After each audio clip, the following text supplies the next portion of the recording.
اول ما عرفت الخبر قلت لازم حبايب قلبي كلهم يعرفوا ان خلاص يا جماعه احمد واسماء طلعوا براء. الحمد لله، الف حمد وشكر لك يا رب.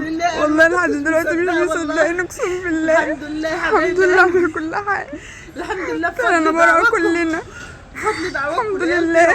الحمد لله. كل حبايب قلبي يباركوا لي ويقول الف مبروك يا ماما فاديه على براءه احمد. الحمد لله بعد الصبر جابر. لازم لسه عارفه الخبر دلوقتي، وقلت اول ما اعرف الخبر اطلع اجري افرحكم لان انتوا طولتوا كتير ودعتوا الحمد كتير لله وزعلتوا كتير، فقلت يعني انتوا زي بالظبط زماني فرحت طلعت افرحكم واقول لكم قولوا كل يقول الحمد لله على الحمد لله براءة. والله براءة مش مصدقة لحد دلوقتي. السبعة براءة، احنا كلنا السبعة براءة يا جماعة. عيالي طلعوا براءة الحمد لله. ربنا يعوضني كده وفرحني وفرح قلبي وقلت افرحكم زي ما انتوا اهو. زي ما انا فرحت قلت افرح الحمد لله.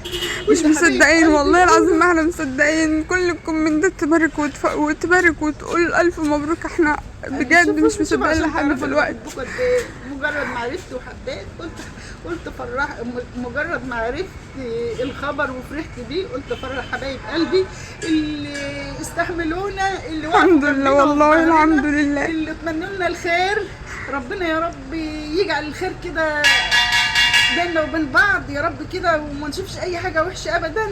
واستنوا الفيديو واستنوا الفرحه الكبيره بخروج احمد واسماء ان شاء الله. كل يقول الحمد لله. الحمد لله. كله يبارك لنا يا جماعه. والله لحد دلوقتي مش مصدقين والله العظيم. احنا بنعيط من كتر الفرحه. الحمد لله.